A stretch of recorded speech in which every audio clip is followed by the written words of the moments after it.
네, 종합 토론은 여기 연단에 있는 분들이 간격이 그렇게 넓지 않기 때문에 마스크를 낀 상태에서 진행하도록 하겠습니다. 여러분 시각적으로 좀 불편하시더라도 이해해 주시기 바랍니다.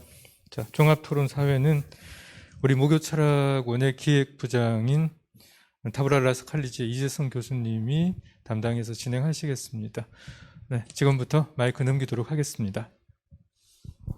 예, 고맙습니다. 지금부터 오늘 2020년 하반기 차문학술 심포지움 박동춘 교수님의 기조 발제가 계셨고요. 또 세 분의 발표가 4개 주제로 이어졌습니다.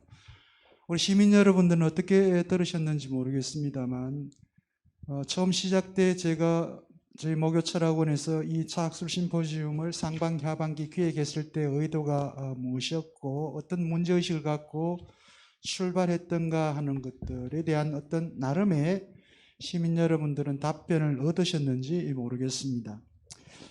물론 2020년 한 해 이렇게 끝날 수 있는 문제가 아니기 때문에 오늘 또 강연해 주신 발표해 주신 분들 내용을 들어보면 이 차 문화와 관련된 혹은 차학과 관련된 부분은 어떻게 보면 장기적인 플랜이 되어야 될 것 같다라고 하는 생각을 하고요. 그런 부분에서는 기존의 차학회라든지 이런 데서 이와 관련해서 많은 또 연구 결과들이 발표되고 했을 텐데도 불구하고 여전히 우리는 차학이라고 하는 이 차와 관련된 것들을 학문적으로 규명하는 작업들이 정말 제대로 진행되는가 하는 부분에서는 여전히 의문부호가 있는 것 같습니다. 그래서 오늘 발표해 주신 네 분들 주제가 다르고 각자 또 생각하시는 부분이 달랐기 때문에 그래서 오늘 기조 발제하신 박동춘 선생님부터 한 2분 정도 오늘 발표 내용과 관련해서 발표 내용을 통해서 여러분들에게 전달되지 못했던 그런 아쉬운 부분, 특히 우리 차문화와 혹은 차학과 관련해서 그런 부분이 있다면 한 2분 정도 시간을 드릴 테니까 발표하신 순서대로 그렇게 한 말씀씩 해주시기를 바랍니다. 그 끝나면 제가 오늘 우리 청중들께서 보내주신 질문 우리 발제자 선생님들에게 묻도록 그렇게 하겠습니다. 예. 이 학회라는 거가 참 지리한 방식이기도 하고 좀 우리가 현대에서 이 세미나 방식은 좀 바뀌어져야 된다 이런 생각을 저는 평소에 하고 있습니다. 어쨌거나 잔시간인데도 이렇게 자리를 지켜주시고 경청해 주셔서 감사합니다. 근데 이제 저는 평소에 사실 우리나라 차에 대한 전통성 그리고 우리나라 차의 특징이 과연 어디에 있고 또 이런 차들이 우리나라 사람들에게 무엇을 주었는가 그리고 앞으로 미래에 있어서 현대에 또 미래에 어떻게 이것을 가지고 가서 옛날 사람들이 활용했던 차의 이로움이 더 삶으로 확장될 수 있을까를 늘 고민해 왔었습니다. 그런데 이제 지금 전반적으로 우리가 70년대 후반에 차문화 운동이 일어난 이후에 지금 현상적으로 보면 물론 커피나 홍차 이런 대세류가 또 시대의 흐름이기 때문에 저는 그것이 오히려 차문화 확장에 상당히 좋은 동력이 될 것이다 라고 평소에 생각해 왔습니다. 그런데 현상적으로 보면 그거는 음료의 흐름이 그런 대로 흘러갈 수 있다 할지라도 지금 현재의 상황을 이렇게 보면 한국에서 어떻게 이렇게 중국차가 범람할 수 있을까? 이것은 누구의 문제인가? 무슨 문제가 있기 때문에 이런 현상이 이루어지고 있는가? 이런 것들을 평소에 고민을 많이 해왔습니다. 그런데 이제 우리가 그동안 연구자들도 그렇고 차계에서 또는 생산자 또 이쪽으로 연구하는 인문학 쪽 또는 뭐 식품공학 쪽에서도 이 한국차에 대한 조명이 적극적으로 이루어져야 되는데도 불구하고 이것이 너무 중국차 일변도로 가고 있다. 이러한 우려가 없는 것도 아닙니다.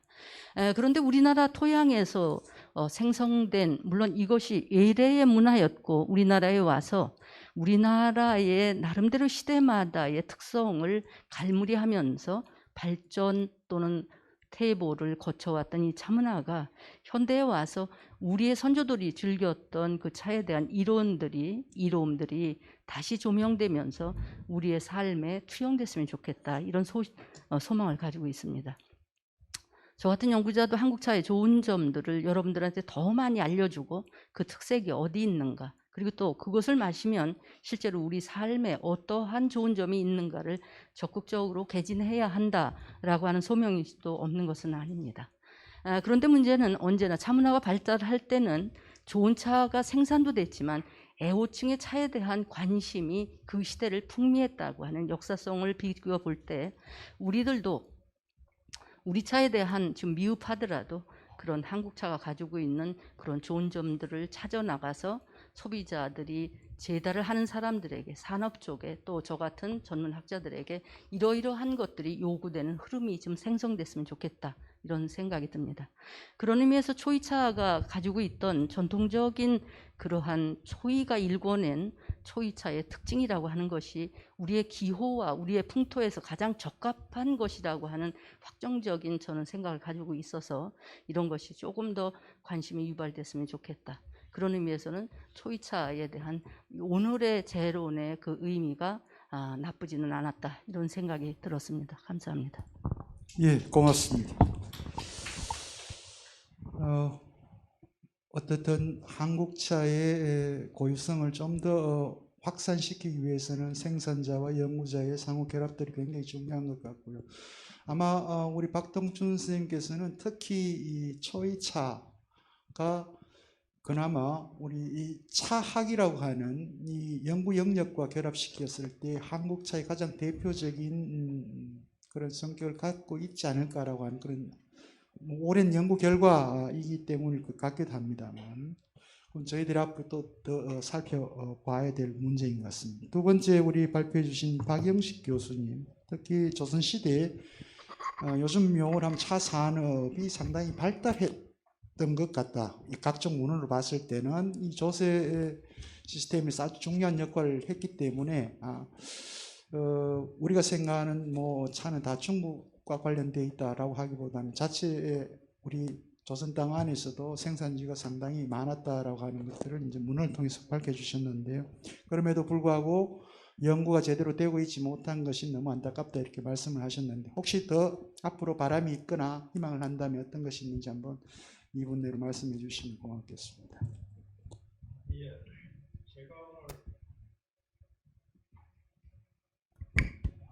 제가 오늘 그 말씀드린 내용들은 현재 우리나라 차문화 연구의 흐름을 보면은 대체로 저는 문화 위주로 연구가 좀 많이 진행되어 왔다 하는 그런 생각을 가지고 있고요. 이것이 학문으로서 연구가 되고, 이 학문이 연구가 돼 가지고 국가의 문화에 기여한다든가, 안 그러면은 국가 국민의 정서에 끼치는 어떤 문화로서의 정확한 어떤 자리가 잡히려면은 다 분야에서 아주 세밀하게 연구되고 분석되고 이럴 필요가 있다고 저는 생각을 합니다. 이 자리에서 조금 전에 박동 선생님께서 조선 후기 아주 차의 부흥을 위해 가지고 힘쓰신 몇 사람 저명하신 분들을 거론해 주셨고, 또 한 분은 효능에 대해 가지고 그런 이야기도 해 주셨고요. 제다에 관해 가지고 이야기해 주셨습니다만, 대체로 여러 가지로 볼 때는 전체 분량을 놓고 보면 중국적으로 연구되는 경향들이 상당히 많습니다. 그래서 이런 가운데서 과연 우리나라의 차 문화라든가 차 학문에서 짚어야 될 부분들이 얼마나 많이 깊이 들어가 있을까 하는 차원에서 보면은, 어쩌면은 조선시대 제도적인 부분, 차가 생산된 제도적인 부분은 아마 전 별로 없었다고 생각하고, 그래서 제가 이쪽으로 접근을 했고, 여기 질문지에 보니까 이제 채공다역에 관해 가지고 해놨는데, 그 중에 일환으로서 과연 정말 우리가 이때까지 보아왔던 조선시대의 문화적 차원에서 차 생산이 그렇게 다인가 하고 보니까 아니더라는 겁니다. 기록들도 너무 많고, 이게 모든 것이 관청, 뉴스에 나타나는 기록들이고, 또 개인의 문집 기록에서도 연관되는 부분들이 상당히 많고, 그래서 우리가 우리나라 역사, 차문화 역사를 연구한 것이 참 반의 반도 아니구나 하는 그런 개인적인 생각을 가지고 있습니다. 그래서 채공다 여기는 거는 엄연히 우리가 차를 만드는 요역의 이름까지 개인 문집이 아닌 국가의 법전에 기록되어 있다는 거죠. 그걸 일단 몰랐다는 겁니다. 사실 몰랐죠. 차 학을 하시는 분들이 많이 몰랐습니다. 그래서 그런 점들을 제가 여러분께 알려드리고, 또 학문은 또 이렇습니다. 요즘 학문을 추정하는 사람이 PR도 해야 된다. 그래서 제가 요 근래 와가지고 이런 부분들을 많이 이야기를 하고 있습니다. 그래서 빨리 이런 것들이 알려지고 보편화되고 여러 사람이 달라 들어가 연구가 되어가지고 우리나라의 차문화가 하루속히 모든 게 연구가 되고 이렇게 우수하고 국가적이고 조직적이었다는 것을 그런 긍지가 심어질 수 있도록 저는 애썼으면 합니다. 이상입니다. 예, 고맙습니다. 조금 더 확장시켜 보면 이 차문화 내지는 차산업이라고 하는 것이 특정 인문학 영역에 제한되는 것이 아니고요. 지금 연구자들 보면 대체로 문학 하시는 분 플러스 역사 가시는 분 정도 이렇게, 그 다음 이제 현대적 관점에서는 식품학, 영양학과 관련되신 분들이 이렇게 결합되어 있는데, 오늘 우리 박영식 교수님 발표를 이렇게 들여다보면 세무학이라든지 경제학, 행정학 쪽도 거의 결합돼야 돼. 그러니까 학제간 연구 혹은 융합 연구의 아주 대표적인 영역이 아마 이 차문화 혹은 차학과 관련된 부분이 아닌가 하는 그런 생각도 들었습니다. 세 번째 발표해 주신 최미자 교수님, 우리 이 녹차가 가지고 있는 그 기능성이죠. 효능인데 이것이 이제는 과학적으로 이렇게 평가가 되고 있고요. 분석 검증이 되기 때문에 과거에는 이럴 것이다라고 오랜 경험을 가지고 표현을 했다면 이제는 과학적으로 이제 표현을 하기 때문에 더 설득력이 있게 들려질 수도 있죠. 그래서 오늘 좋은 말씀들 많이 해주셨는데 혹시 이 못한 말씀이 계시면 한 2분 정도에서 마무리 좀 해주시죠. 네, 최미자입니다. 오늘 효능에 관해서 전반적으로 말씀을 드렸는데 제가 이것을 효능을 준비하면서 혹시나 다서 외에 우리의 고대 고서의 효능에 대해서 학은 차가 언급되어 있나 보니까 우리가 1670년대 동양의 최초의 요리서가 되는 것이 우리 경상도에 있는 음식 디미방입니다. 음식 디미방에 들어가면 이 차에 대한 소개가 하나도 없어요. 거기는 그냥 매실차라든가 일부 포도차라든가 이런 것이 있고, 그러면 다시 1809년도에 이제 규합총서가 굉장히 전반적으로 다 잘 된 책인데 규합총서에도 포도차나 있고 매실차나 있지만 우리의 녹차는 이야기가 없습니다. 우리 차는 이야기가 없습니다. 또한 1942년도에 우리가 이제 조선요리제법에서 해방되기 직전에 굉장히 이제 그 김한란 박사가 추천서를 쓰고 방식년 박사가 처음으로 요리책을 발간했는데도 거기는 커피는 들어있지만 차가 없습니다. 그래서 2조 말기에 차 문화 부흥기를 위해서 초이선사나 정약용이나 여러 선배 선생님들이 이야기를 많이 하셨지만 실제로 보게 되면 차는 그나마 4대 부들이 서로 오고 가면서 차라는 기록을 남겼지만 나머지 어떤 그 한글을 사용하는 그런 요리를 담당하는 그 사람들은 차에 대해서 문헌을 남긴 적이 별로 없고, 그렇기 때문에 우리가 이제 차를 그냥 이렇게 문화로 내려오는 그 계승되는 것들만 진짜 차 문화만 이어져서 실질적으로 차를 가지고 어떤 근거를 가지고 연구하는 2조에 있는 그 작은 분량으로는 굉장히 조금 부족하다 이런 생각이 들어서, 하물며 1942년도에도 왕실에서나 여러 가지 그 기록에 차가 들어있지 않는다는 것을 제가 발견하고는 정말 조선시대에는 차가 많이 이렇게 다운됐구나 그걸 느꼈습니다. 그래서 유명한 그린피스가 쓰는 은자의 나라 한국이라는 책에 외국이 우리를 봤어요. 그 당시 이제 완전 고종 황제 시대인데 외국인이 우리나라를 봤을 때 조선이란 나라는 차 생산지 지역, 그러니까 중국과 일본 사이에 들어있는데 왜 저렇게 차를 마시지 않지? 차 생산 지역은 들어있는데 차를 별로 마시지 않더라. 근데 그 사람들은 차를 안 마시는 대신에 숭늉을 마시더라 이렇게 써져 있어요. 저는 개인적으로 숭늉 문화 나쁘진 않다고 생각합니다. 숭늉 문화 나쁘진 않는데 그 차 생산지에 있지만 차를 마시지 않는 거에 대해서는 아마 그 조선의 그 불교, 왜냐하면 차하고 불교하고 접목이 되면서 불교가 나름대로 이제 이렇게 억압이 되다 보니까 성녀 몇 분들만 그냥 계속 전승되어 오고 일반적으로는 사람들 차를 별로 안 샀기 때문에 그런 영향이 미치지 않았을까 그런 생각하는데, 어쨌든 지금 이제 여러 가지로 우리 문화를 좀 찾고 복원하고 다듬고하는 일에 또 차가 한 부분 차지할 수 있기 때문에 여러 쌤들이 모여서 차를 논하는 것은 나쁘지 않다고 생각이 들고, 또 우리 것을 원형을 찾아가는데 저는 이 집을 준비하면서 왜 찻잔이 어떤 번역에는 차 사발로 되어 있고 어떤 번역이 찻잔으로 되어 있고, 사발과 잔은 굉장히 용량이 차이가 납니다. 사발은 용량이 엄청나게 크고 잔은 일반 적은데, 우리가 최근에 일본 문화를 영향을 받았을지 몰라도 잔 사이즈가 굉장히 적거든요. 그리고 우리 사발은 굉장히 크거든요. 그러니까 우리가 만약에 그 전통적인 한국의 어떤 생활 패턴을 생각하면 우리나라 사람들은 다목적역을 좋아해요.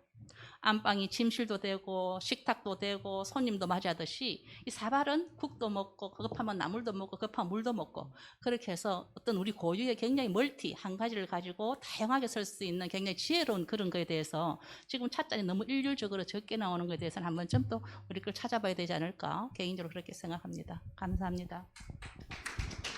예, 고맙습니다. 지금 어떻게 들으면 우리 박영식 교수님하고 최미자 교수님 얘기가 조금 이렇게 결이 다르게 이제 들릴 수도 있습니다. 예를 들면 우리 박영식 교수님 조선시대 때 이 차 문화 내지는 차 산업이 이 왕실 중심으로 이루어진 조세제도에 아주 큰 역할을 했던 이런 걸로 이제 들리는데, 실제 지금 저희들 같은 경우도 일반적으로 이렇게 읽었을 때는 이 차 문화는 특정한 문인들, 엄풍농어를 없는 문인들 정도, 아니면 수행하는 선임들 정도, 이렇게 통해서 내려왔던 걸로 그렇게 이해를 하고 있었는데, 오늘 박영식 교수님 얘기는 전혀 다른 얘기였거든요. 이제 이런 것들도 우리 차학을 하시는 분들이 규명하고 해야 될 작업인 것 같아요. 아주 중요한 부분입니다. 그리고 방금 최미자 교수님 말씀하신 것 중에 가장 중요한 부분은 일제강점기 45년이라고 하는 것이 우리 조선으로 봤을 때는 굉장히 문화적으로 힘든 과정이었죠. 이 차문화도 어떻게 보면 그렇게 많이 관련되어 있는, 그러니까 조선 말까지만 하더라도 중국의 차문화가 지배적이었다면 일제강점기를 거치면서 지금까지도 여전히 일본식 차문화에 지금 길들여져 있는 게 지금 우리 한국의 이제 모습인 것 같다는 그런 또 생각을 해봅니다. 여전히 예, 선생님 좀 다른 말씀, 예, 제가 그거는 윤중수 선생님 말씀 듣고 제가 드리겠습니다. 마지막으로 오늘 두 개 주제, 6대 차류의 제다 그리고 차의 품평이라고 하는 두 개 주제를 가지고, 원래 이 두 개 주제는 아까도 말씀드렸습니다만 이 상황이 아니면은 직접 여기서 여러분들하고 시험도 할 수 있는 그런 기회를 드리고자 했던 자리였는데 안타깝지만 그런 상황은 안 되는 것 같고요. 그래서 오늘 아주 많은 내용을 너무 빠르게 이제 읽어 나가면서 이렇게 말씀을 하셨기 때문에 아마 들으시면서도 좀 불편했던 선생님들도 계실 것 같고요. 그래서 우리 윤중숙 선생님 오늘 하시고자 한 얘기가 근본적으로 뭔지 그 아주 중요한 부분, 핵심적인 부분만 정리를 한번 해서 다시 설명을 좀 해주시기 바랍니다. 제다 같은 경우에는 지금 우리가 성숙입을 사용할 수 있어야 되는데, 외국 대만이나 또 중국 그리고 인도나 이런 곳에서는 차엽을 한 4번 정도, 5번 정도 체엽해서 차를 만듭니다. 하지만 우리나라 같은 경우에는 지금 한 2-3번 하면은 이제 차 만들기가 차를 만들지 않고 되는데, 그런 성숙잎을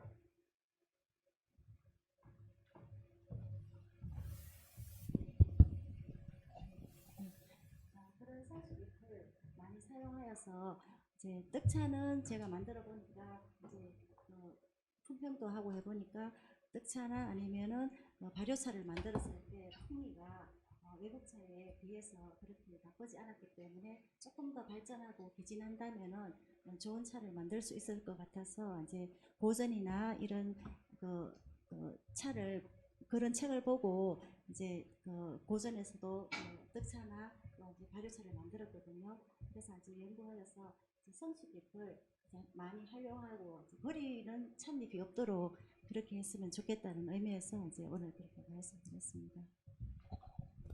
예, 고맙습니다. 우리 박동춘 교수님, 예.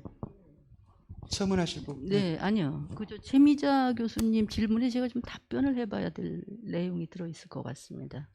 이제 지금 차 쪽에서 사실 연구가 그렇게 깊게 되어 있질 않고요. 다방면으로 연구가 되어 있지 않는 것도 현실입니다.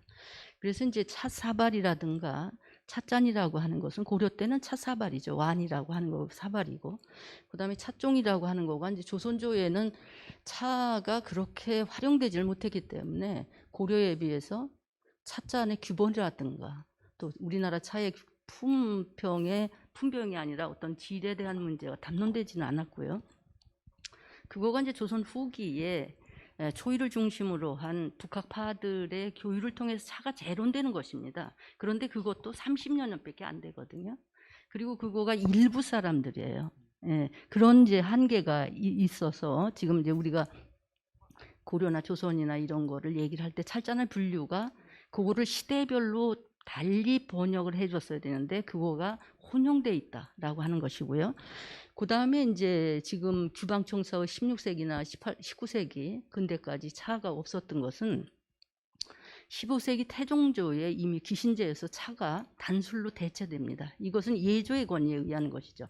그리고 또 세종조에 보면 세종하고 중국 송대의 각다법을 논의할 때 우리는 차를 마시지 않는다고 세종이 물론 얘기를 하시고요. 그 다음에 이제 선조 때에 양문이 왔을 때도 우리는 차 풍속이 없다 이렇게 얘기를 했어요. 그래서 이제 지금 박영식 교수가 지금 발표한 우리가 공다차에 대한 문제를 그 양이 그렇게 많은 양이 아닙니다. 몇 양이. 그렇다면 우리가 이제 청대에 계속적으로 조공을 바치는 처지였고 토공세가 있었고 그렇기 때문에 토공세가 후대에는 그 신증 동국열이 승남에는 줄어들거든요. 그것은 차 수요가 국내적인 수요보다는 외국의 사신용 또는 왕실의 약용으로 사용하는 그런 정도에 그쳤다라는 거가 제가 조선사를 보는 그런 대체의 범위입니다. 그렇기 때문에 아마 지금 규방청서나 이런 데에 차에 대한 음청류의 차가 포함되지 않은 이유일 것이다. 이렇게 지금 보고 있습니다. 그런 이해를 가지고 한번 보시면 될 것 같아요. 예, 고맙습니다. 그러면 일단 우리 시민께서 주신 질문입니다. 우리 박동춘 쌤 외에 우리 세 분께 질문을 주셨는데 먼저 박영식 교수님께 조선시대 차 산지 관하에서 향리 주민을 채공다 요역에 동원하여 차를 생산하는 관비 생산 체제 방법이 기록되어 있는 경국 대전 속찬 대전 속록 2권 호전에 수록된 내용에 대해서 설명을 부탁드린다라고 하는 질문인데요. 혹시 설명 가능합니까? 예, 좋습니다. 예, 감사합니다. 이렇게 한번 들어주시고. 요 채공다역 하는 거는 채공다역이라는 거는 우리가 조선시대 차 생산하고 연관시켜가지고 굉장히 중요한 부분입니다. 그러니 차를 생산했다, 많이 사용했다 기록들은 많은데 그럼 어떻게 했는지를 찾아야 될 거 아닙니까? 그런데 우리나라 조선시대 법전에 보면은 채공닥하는 요기가 분명히 명기가 되어 있습니다. 이게 왜 경국 속대전에 나왔나 하면은요, 경국 대전을 만들 때 빠진 부분들이 굉장히 많습니다. 역사를 공부하신 분들은 아실 겁니다. 그래서 7년 뒤에 왕의 수교로 빠진 부분을 보완해 오다가 다시 법전을 한번 보완을 시킵니다. 그게 뭐냐 하면 경국대전 속대전이라는 겁니다. 그게 7년 뒤에 이루어졌는데 거기에 보면은 경국대전에서 말썽이 많았던 부분이 한 군데가 있어요. 아까 전에 잠시 이야기했습니다. 복호인 문제.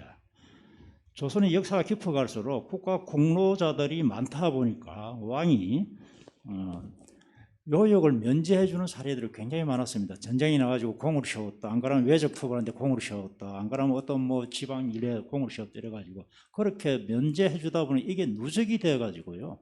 지역에서 요역 동원을 하려니까 사람이 없어요. 면제해줄 사람들이 더 많아지고 그러다 보니까 그 요역 운영에 참 많은 문제가 생기더라. 이래가지고 왕이 속대전 때 17개 그 요역 종목이 돼가지고 그 요역들이 그 17개 요역 요역의 명칭은 뭐냐 하면 17개 요역의 명칭인 동시에 17개의 역종입니다. 요 17개 역종에 대해 가지고는 복호인들도 요역을 면제해 주지 마락하는 법전이 만들어지게 되는 겁니다. 거기에 채공다가 들어갔다는 이야기인데, 그렇다면은 그 이전에 차를 만드는 요역이 있었다는 이야기가 되겠죠. 역으로 하면은 있었는데 차 만들려고 요역을 뽑다 보니까 사람이 없으니까 차를 못 만들게 됐다는 경우, 그 차를 만들기 어려웠다는 느낌을 주는 기록도 상당히 많습니다. 중국이 사신이 왔는데 어느 날 갑자기 차를 주려니까 한마를 구해줘야 되는데, 그럽니다. 신하가 겨우겨우 호남에 가서 구했습니다라고 보고하는 그런 내용도 있습니다. 그러다 보니까 이 채공다 요역은 복호인들도 요역이 동원될 때는 부득이 참석해야 되겠다, 그런 기록으로 보시면 될 겁니다. 그리고 이런 걸 여러 가지 정황으로 봤을 때 차가 상당히 어려웠지만은 많이 만들어졌을 것이다 하는 그런 이야기입니다. 그 내용이 속대전에 실려 있다는 이야기입니다. 네. 예, 고맙습니다. 두 번째 질문은 최미자 교수님께 드리는 질문인데요. 조선시대 문인이었던 한제 이목의 음차 생활의 체험에 관한 저서인 다부에 대해서 설명을 부탁드린다라고 하는 물음입니다. 혹시 답변 가능합니까?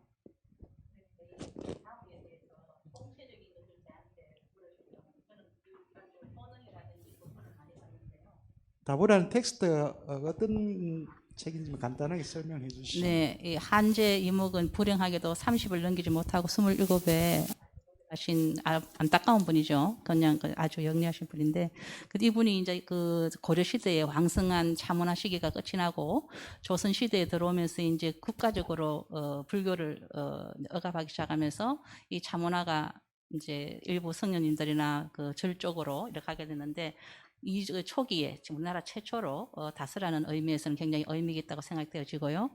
그래서 이분이 이제 그 이조 시대 아직도 그 문화가, 우리가 한 문화가 나라에서 그것을 원치 않는다 하더라도 그 민간에서 그 문화가 사라지는데도 수백 년이 걸리고 다시 외국 것이 들어와서 토착화되는데도 수백 년이 걸리는데, 그래서 고려 시대에 있었던 그 문화를 계속 잘 저승해서 적어놨기 때문에 우리의 그 고려 시대 그 차문화에 대한 것을 그대로 잘 전승되어 있는 책이라고 생겨지고, 그 외의 것은 제가 섬세하게 말씀드리기가 잘 어렵습니다. 예, 고맙습니다. 세 번째 물음은 윤중숙 박사님께 드리는 건데요. 차 제품의 품질을 검사해 특성을 밝히고 등급을 결정하는 차의 품질 평가 방법인 관능적 평가 방법과 이화학적 평가 방법에 대해서 상세히 설명을 부탁드린다 그런데 간단하게 구별해서 설명을 해 주시기 바랍니다.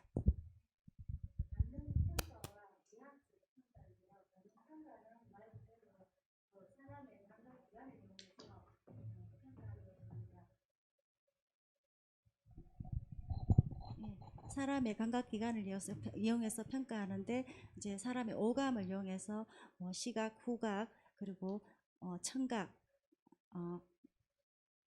5가지 이 감각을 이용해서 평가를 하는 것이고, 이화학적 평가는 차 안에 있는 효능을, 그러니까 효능적인 성분을 이제 가지고 과학적으로 평가하는 것입니다.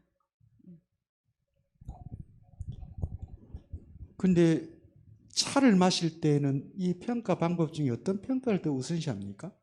그 차와 관련해서는 그런 건 없나요? 그러니까 마실 때는 맛과 향으로 네. 기호도가 좌우되기 때문에 생맛, 향기 그거로 하고 많이 나머지 좌우되는데 성분은 이제 쓰고 뜰은 맛이 성분이니까 같이 결정될 것 같습니다. 예, 잘 알겠습니다. 자, 여기까지가 우리 강도기 선생님께서 주신 물음에 대한 우리 발제자 선생님들의 답변이었고요. 저희들한테 주어진 시간은 6시까지인데 6시 전에 이 공간을 비워야 됩니다. 그래서 한 10분 안 되는 것 같아요. 한 8분 정도인데 혹시 플로어에 계시는 오늘 이 긴 시간 동안 듣고 또 나름대로 생각을 하셨던 우리 시민 여러분들 중에 한 2분 정도 질문, 어떤 분한테 하실지 말씀해 주시죠. 소개 좀 해 주십시오, 본인. 저 대구 시민 정청일입니다.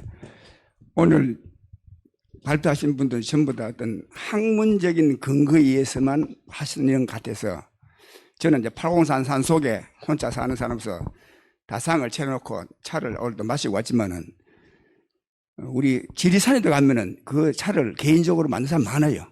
그리고 저도 개인적으로 우정 같은 거 받아 먹고요. 그런 거 비싸고 하지만은 그런 이야기가 좀 하나도 안 나와서 좀 섭섭하고요.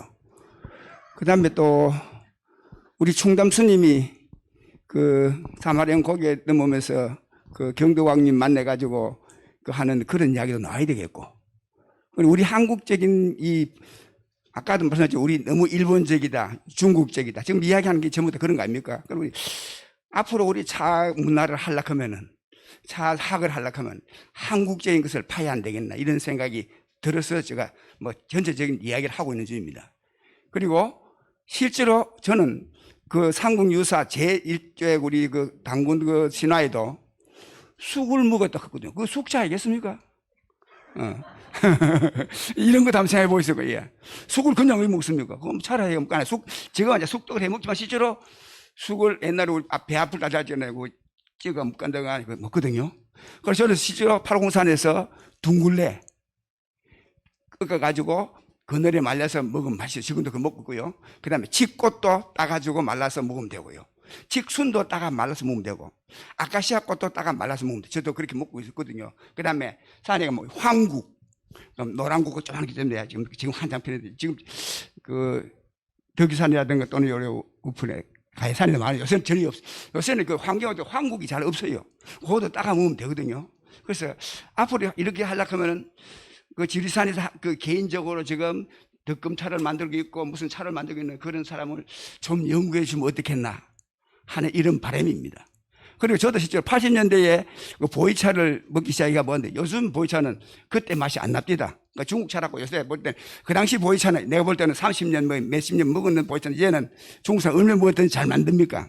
그래 옛날 맛이 안 나고 요새 보이차를 안 먹어요. 저도 실제로 보이차 하는 거 알아요. 오늘 여러 가지 있다 하는 걸 오늘 처음 알았습니다. 저는 이런 장부로서 그냥 끝나겠습니다. 감사합니다.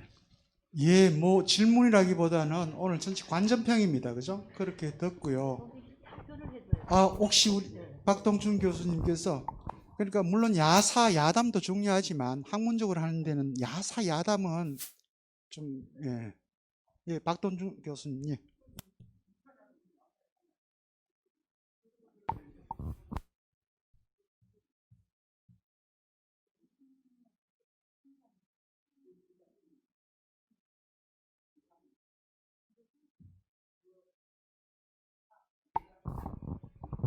그것은 애석하게도 아직 우리나라의 차문화가 정착되기 전에 선종 승려들이 7세기에 차를 들여와서 최초의 남선종이부터 들어오거든요. 그래서 들어왔을 때에 그 중국차가 우리나라에 들어와서 어떻게 활용됐는가 할 때 충담의 얘기를 얘기하는 것입니다. 그래서 그 충담 스님의 그 사마령의 3월 3집 날, 9월 9일 날 이렇게 차를 올린 것은 우리의 전통차가 아직 정착되기 전에 중국에서 차문화가 유입된 초기의 현상입니다. 그래서 그걸 우리 차로 이해하시면 안 되고, 처음에 우리나라에 차가 들어와서 선종의 승려들을 통해서 차가 들어와서 우리나라에서는 어떻게 활용됐는가를 볼 수 있는 좋은 근거가 되는 것이고요. 또 하나 이제 국화차 뭐 이런 얘기를 하셨는데, 우리가 이 차를 연구하는 사람도 그걸 혼동하고 있습니다. 그래서 차는 차나무라고 하는 것이 있죠. 거기에서 딴 찻싹을 가공해서 그것을 마시면서 문화의 틀을 만들어 갖고 그거를 마신 사람들이 어떠한 영향을 미쳤는가를 조사하고 연구하는 게 차문화입니다.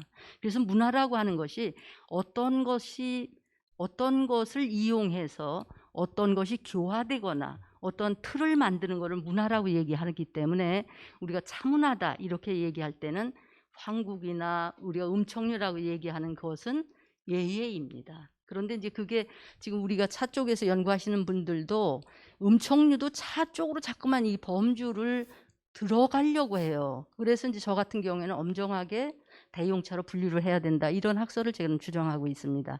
그래서 어르신이 질문하신 거는 충분히 이해가 되는데 그거를 우리 차로 이해하시면 안 되고 중국에서 초기에 들어왔을 때 그런 유형으로 충담이 부처님께 올리는 정도로 활용되었다. 이렇게 이해하시면 좋을 것 같습니다.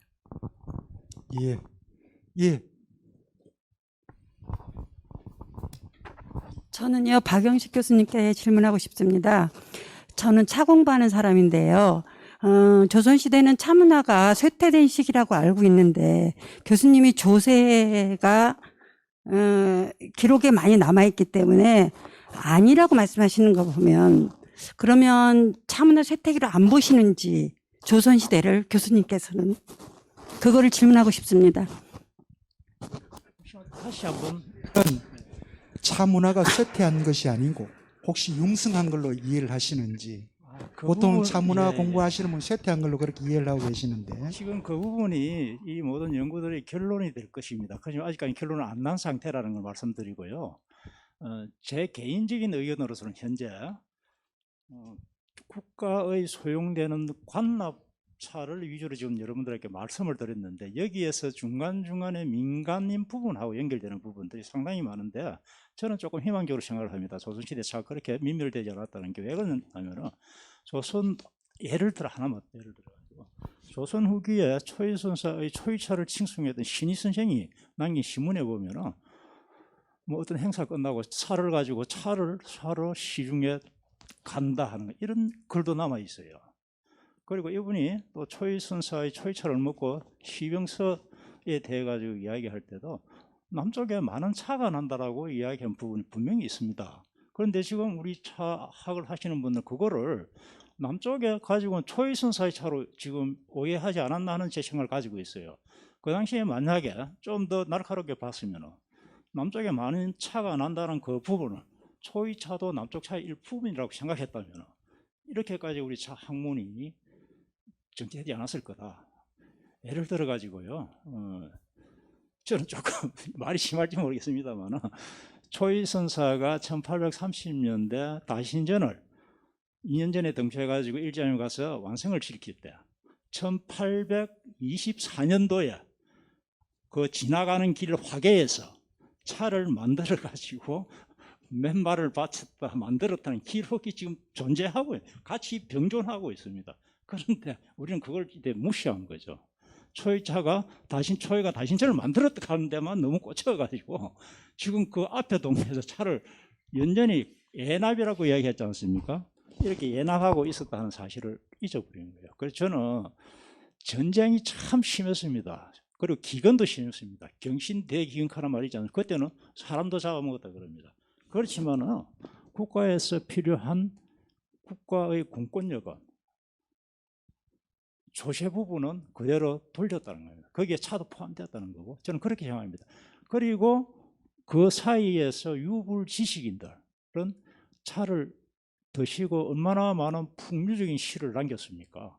그거 왜 무시합니까? 무시 못하죠. 그리고 지금 방금 선생님이 이야기한 대용차라 그럽니다만 그 대용차가 조선왕조실록에 보면 지금 우리가 먹고 있는 대용차들 품목이 싹 다 나와요.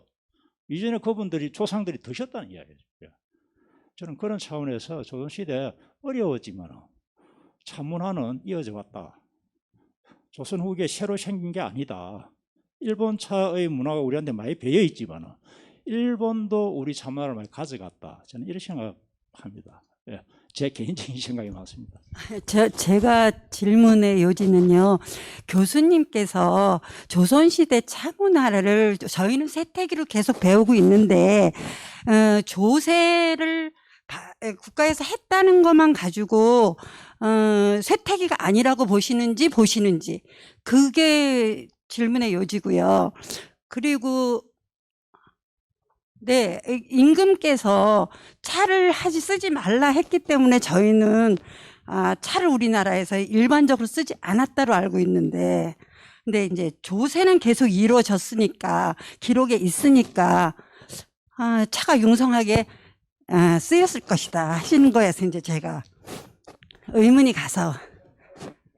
그러니까 조선시대 때는 왕이 차를 음용도 하지 말고 사용하지 말라라고 그렇게 명령도 내리고 했는데 조세 곡물 형태로 차를 이렇게 걷어들였다고 하니까 그걸 세태라고 보시는지 아니면은 융성이라고 뭐 제가 표현했습니다만 보시는지.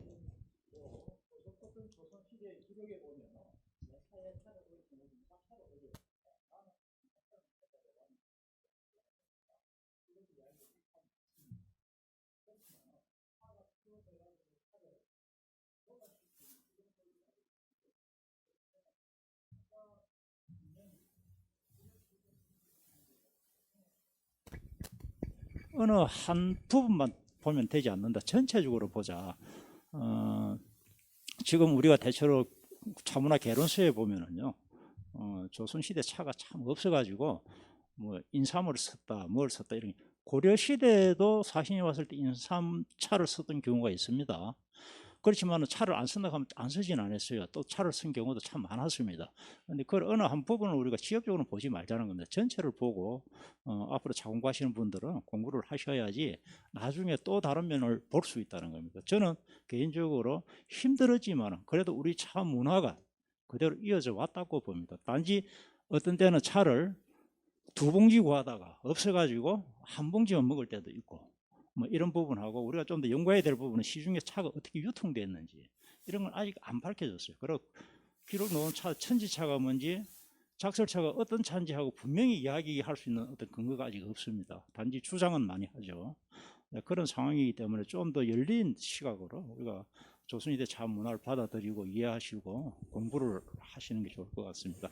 예, 아까 우리 최미자 교수님 말씀하셨습니다만 1670년대 뭐부터 해서 보면 서민 음식과 관련된 부분에서는 차가 뭐 전혀 사용된 흔적이 없다 이제 이렇게 표현을 하셨기 때문에 바로 곡물로서의 차라고 하는 것은 제가 이거 얘기를 들어보니까 추측컨대 제가 그 왕조실록 관련해서 이렇게 이건 뭐 소위 말하는 그 왕조의 운영 질서와 관련되어 있는 부분인데 대부분 아마 중국과의 외교적 관계에서 곡물로 조공으로 바친다든지 기타 이런 걸로 생산량을 보면 오늘 기록된 생산량을 보면 이제 그런 걸로 생각이 되는데 그럼에도 불구하고 이 왕실 문헌이든 이런 데서 이제 나타난다는 것은 그러니까 이 차 문화가 완전히 쇠퇴했다라고는 볼 수는 없는 거죠. 이건 아마 우리 차 공부를 하시는 분들이 앞으로 계속 이 공부를 해야 되고 특히 우리 박영식 교수님과 같은 이런 분들 이렇게 주장하시는 분들이 얘기를 충분히 더 함께 논쟁해야 될 아주 중요한 그런 주제가 될 것 같아요. 그렇게 한번 예. 이게 쇠퇴기와 번성기라고 하는 건 상대성이 있어야 되는 것입니다. 어떤 시기에 비해서 쇠퇴했다라고 하는 건데 여기에서 우리가 조선을 쇠퇴기로 보는 이유는 고려에 비해서 쇠퇴했다는 것입니다. 없어졌다가 아니라 그 문화가 향유됐던 시기보다는 조선이 상대적으로 또는 뭐 불교에 관한 문제도 있고 사원의 경제적인 쇠퇴도 있고 사회적인 영향력 상실도 있고 왜냐하면 고려의 차문화는 승려들, 승원에서 주도했던 문화였거든요. 그러한 것 때문에 그런 현상 때문에 전대에 비해서 조선이 쇠퇴할 수밖에 없었다 이렇게 얘기하는 거지 그것은 쇠퇴가 그때는 없었고 이런 거는 아닙니다. 근데 이제 우리가 여기에서 박영식 교수의 논문에서 우리가 지적해야 되는 거는 뭐냐면 우리나라의 차문화는 전체로 봐서 제가 이제 고려시대까지 거의 망라에서 연구를 끝냈는데요. 우리는 차가 중국이나 일본하고 다릅니다. 우리는 산업화된 적이 없고요. 이것은 고려시대는 왕실과 승원이 또는 관료문인이 주도했던 문화였고 그 주력 세력은 왕실과 승원이었습니다. 그리고 조선에서는 그 고려의 유수비 좋은 것들은 그냥 제도로 받아들이거든요. 여기서 채공도 고려시대의 다촌이라든가 다소라고 하는 것이 전문화된 집단에 의해서 만들어진 전문화 물품입니다. 거기서 생산됐던 것이 다소예요.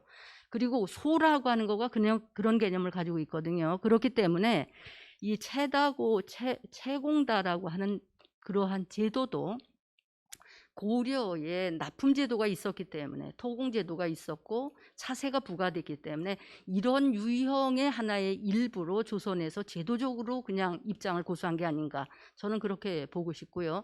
그다음에 의례에서 썼던 차도 그것은 뭐 다산도 아흔각비에서 얘기하셨듯이 조선에서는 차라고 하는 의미를 달리 보고 있다. 이게 잘못됐다라는 것을 분명히 지적하고 계시거든요. 그래서 그 의례용 연구에서는 차에 대한 용어를 인삼차나 무슨 다른 차를 올렸을 때도 차라고 명명했기 때문에 이걸 분화해서 볼 필요가 있다. 이런 생각을 저는 평소에 가지고 있습니다. 그래서 세택이라고 하는 것은 바로 전대에 비해서 쇠락됐다. 이런 의미에서 세택이다라는 것이죠. 없어졌다가 아닙니다. 예, 고맙습니다. 뭐 시간이 지금 다 됐기 때문에 제가 더 드리고 싶습니다만 오늘은 그런 기회를 드릴 수 없을 것 같고요. 자, 오늘 차문화 학술대 뭐 이렇게 마쳐야 될 것 같은데, 예, 원장님 뭐 한 말씀 하시겠습니까? 예. 시간이 됐다고 말씀하시니까 길게 말씀드리지 못하겠습니다만, 그럼에도 불구하고 오늘 근본 이 학술 심포지움 취지가 어디 있는가를 말씀드리고 싶습니다. 순수 학술 심포지움이라기보다는 동양 삼국에 있어서 차 문화의 차이가 뭐냐, 그것을 밝히는 것이 우리 궁극적인 목적입니다. 이번 세미나에. 그래서 중국과 일본, 한국, 여기에서 한국 차의 특징, 특색이 뭐냐, 그렇게 하기 위해서는 저는 이 발표를 듣기 전에 우리 원에서, 목철 원에서 이런 그 인문학적 상상을 해봤습니다. 아주 무례한 상상인데요. 이 뭐 비전문가니까 이해하시기 바랍니다. 네 분의 교수님이 오늘 여기서 발표하시면서 하나로 묶어야 되는 것은 차를 두고 중국, 일본, 한국을 어떤 시점에서 보느냐, 어떤 기점에서 보여야 되는가, 공통의 어떤 부모를 찾으려면 그것을 우선 신화적인 것에서 한번 찾아보면 어떨까 하는 것이었고요. 두 번째, 신화는 그냥 신화로 남으면 내용이 너무 거칠기 때문에 역사적으로 어떻게 삼국의 문화는, 차 문화는 어떻게 형성이 되어 갔고, 그 다음에 세 번째, 그 와중 가운데서 한국의 차 문화의 특색은 무엇이다. 이렇게 결론이 주어졌으면 혹시 우리가 다른 사회, 서구 사회에 대해서도 한국의 차 문화는 이 동양 삼국이라 하지만 공통점도 있고 그 차이점은 이러한 것이다. 이렇게 답할 수 있지 않았겠냐, 이런 것입니다. 다시 말씀드리면 오늘 네 분의 교수님이 공이 함께 좀 염두에 두어 주시면 좋겠다 싶은 것이 한국 차를 어떻게 정리하시고 특색을 말씀하시는지. 아까 신화라는 말을 속에는 아까 뭐 쓸데없는 것이라고 했지만 정청일 우리 회장님이 삼국유사도 말씀하셨습니다만 그런 신화도 혹시 차 문화를 설명해 가는데 한 요소로서 등장할 수는 없을까 하는 그런 생각이었습니다. 감사합니다. 예, 전체 학술 대회에 대한 우리 원장님 관전평입니다. 혹시 네 분 중에 짧게 예, 괜찮습니다. 하십시오.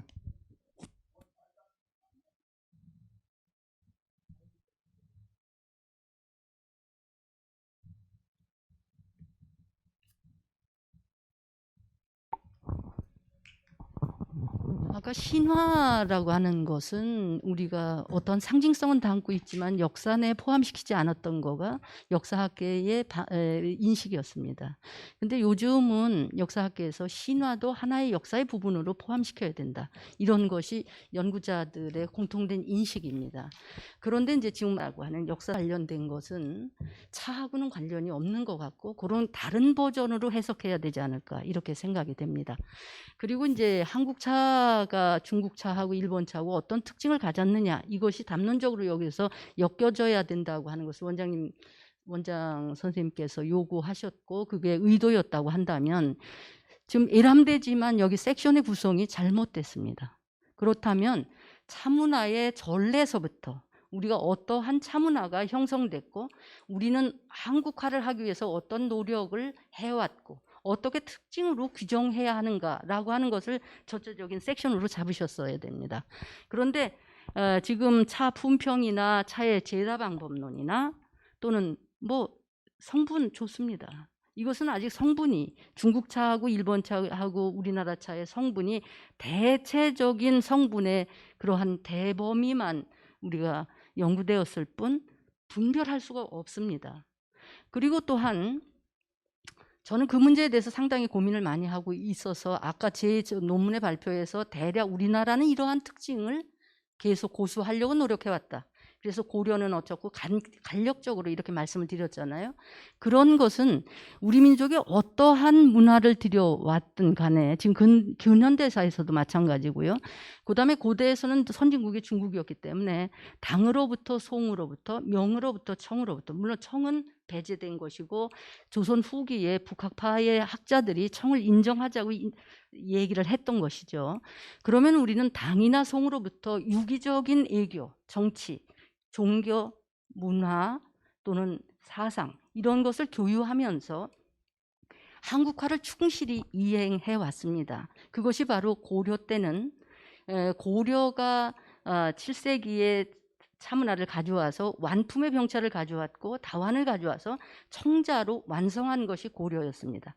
고려에서는 내원차라든가 그다음에 유차라든가 대차 같은 것들을 만들어서 그거의 전문 지식인들은 승려들이었습니다. 그래서 다촌을 만들고 나중에 그 기술이 이양돼서 다소라고 하는 데서 전문화된 집단이 있었기 때문에 고려에서는 송과 비견되는 그런 차문화를 향유해서 고려적인 색채를 가졌던 시대였습니다. 그런데 아쉽게도 조선은 그러한 역동성을 이어왔질 못했고 그것이 담론적으로만 이루어졌다가 나중에 초이에 의해서 선차가 회복되면서 한국성을 회복했다고 저는 감히 말씀드릴 수 있습니다. 그래서 이제 우리가 차학에 대한 종합적인 것이 차학이 정치, 사상, 문학, 역사, 교유사, 경제사 이런 것들이 아울러져야 되고 물론 저기 최미자 교수가 하시는 성분까지도 그래서 이게 종합인문학입니다. 그런데 지금 한국의 차학의 연구 현상은 지금 겨우 첫 발도 디디질 못하고 있습니다. 그래서 이것은 나중에 저희들이 이제 후학을 잘 길러서 출중한 연구자들이 배출돼야 되고 그 시각이 보편적이고도 객관적인 차이학에 대한 이론들이 점점 정립돼야 된다고 생각합니다. 그런데 우리가 그러한 특징이나 문화의 유형들을 못 만들어내지는 않았습니다. 그것은 바로 그 불교가 우리나라에 들어와서 그러한 불교의 사상적인 면을 우리식으로 심화시켰고 또 성리학이 들어와서 심학으로 우리나라의 조선 후기에 중후기에 발전을 시켰고요. 차에 있어서도 마찬가지였습니다. 그러한 결들은 우리 민족이 월등하게 문화적인 의식을 가지고 그런 위대성과 우수성을 늘 개진해왔기 때문에 한국적인 토착성 그리고 기후나 또는 풍토에 걸맞는 문화들을 형성해왔다라는 것이 차문화에서도 공통적으로 보여지는 결들입니다. 그래서 이제 이러한 것들이 세부적으로 하나하나씩 이렇게 노정돼서 우리의 선조들 그리고 또 그 선조들의 역할들이 우리가 어떠한 역할들을 이어서 잘해가야 할까 이런 것들이 이제 연구를 통해서 홍보돼야 되겠죠. 그래서 지금 토요 철학회에서도 그런 관점에서 많은 관심을 가져 주시고 아직은 미흡합니다. 용어도 정리되지 않는 상태입니다. 그래서 들쑥날쑥인데 아마 좋은 연구자들이 대학의 대학원과 박사, 석박사 과정이 있기 때문에 앞으로 잘 배출될 거라고 생각합니다. 저도 거기에 대해서 책임감을 느끼고 있습니다. 감사합니다. 예, 좋은 답변 감사합니다. 예. 사실은 지난 상반기 때 우리 원장님의 물음에 대한 어떤 답변이 나오기를 기대하고 세션을 꾸렸는데 그때 너무 초라한 결과가 나와버렸죠. 그래서 아마 우리 원장님께서 아직든지 그런 마음을 좀 가지고 계신 것 같아요. 그러나 방금 박동춘 교수님 말씀하신 것처럼 차학이라고 하는 것과 관련해서는 여전히 우리는 이제 걸음마 단계에 있기 때문에 차를 연구하시는 여러분들이 이제 고민을 하고 또 연구에 또 매진을 해 주셔야 되는 부분이고요. 말씀하신 것처럼 종합학문입니다. 특정 그 문헌 하나 해석해가지고 이렇게 되는 문제가 아닌 것 같고요. 그래서 차학을 하시는 분들은 너무 자꾸 한국적인 것에 매이지 말고요. 너무 한국적 이렇게 하면 파시즘적인 그런 국가주의적인 그런 발상이 나오기 때문에 열어두고 중국과 일본 함께 이렇게 들여다보면서 그 안에서 한국이 가지고 있는 고유한 전통적인 차문화가 어떤 것이었던지를 객관화시키고 보편화시키는 그런 과정들을 밟아 나가시기를 바랍니다. 그러면 아마 일본 혹은 중국과 비교해서도 떨어지지 않는 우리의 그 차문화를 여러분들이 학문적으로 교명할 수 있는 그런 근거가 마련될 거라 생각을 합니다. 오늘 2020학년도 하반기 차문학술대회와 관련해서 우리 박동춘 교수님 이하 네 분의 교수님 여러분들에게 아주 좋은 내용을 가지고 발표를 해주시고요. 또 토론에 참석해 주셔서 이렇게 답변까지 해주셨는데 여러분들 큰 격려의 박수 한번 부탁을 드립니다. 2020년 1년 저희들 참 힘든 과정이었습니다. 2019년까지는 늘 여러분들과 함께 대면을 통해서 만나서 했었는데 이렇게 온라인을 통해서 여러분들 만나는 과정이 힘들었고요. 내년에는 뭐 한 상반기 정도까지는 이렇게 가겠죠. 하반기부터는 아마 여러분들 직접 대면할 수 있는 그런 기회가 올 거라고 생각을 합니다. 어쨌든 여러 시민 여러분들 건강하시고요. 제가 마지막으로 공지를 하나 드리겠습니다. 오늘까지 저희 목요철학 임원 포럼을 온라인 화면을 통해서 직접 참여해 주신 시민 여러분들께서는 제가 지금 보여드리는 이 부분입니다. 아마 우리 목요철학원에서 여러분들 댁으로 보내드렸을 텐데 이렇게 다 들으신 분은 이렇게 해서 사진을 찍어서 우리 목요철학원 오상택 연구교수에게로 보내주시면 여러분들에게 이수증을 전달하실 것 같습니다. 이번에는 또 함께 모여서 이수증을 드릴 수 없는 그런 형편이 되었습니다. 그래서 우편으로 갈 수밖에 없는 것 같고요. 양해를 해주시고 2021년에는 여러분들 이 자리에서 함께 또 이수증을 받는 그런 시간을 갖도록 하겠습니다. 다음 시간에 780회 마지막 시민인문학인데요. 향년 평상시 한 3분 정도 발표를 하십니다만 이번에는 뭐 또 특별한 상황이고 해서 한 분 모시고 음악과 관련해서 여러분들하고 마지막 시간을 갖도록 하겠습니다. 내내 건강하시고요. 상황이 지금 매우 안 좋습니다. 전문가 표현에 의하면 지금 뭐 내일 1000명으로 터질지 어떻게 될지 모르는 그런 상황까지 왔고요. 어쨌든 대구는 또 다른 한편으로는 다른 지역에 비해서 청정 지역이 되어 있는 아주 뭐 이게 미리 겪었기 때문에 저희들은 뭐 너무 잘 하시는 것 같습니다. 지금처럼 여러분들 방역 당국의 요청대로 행동 수칙 잘 따라주시고요. 늘 건강한 모습으로 이번 겨울 보내시고 내년 꽃피는 봄에 여러분들 이 자리에서 만나 뵙도록 하겠습니다. 안녕히 돌아가십시오. 고맙습니다.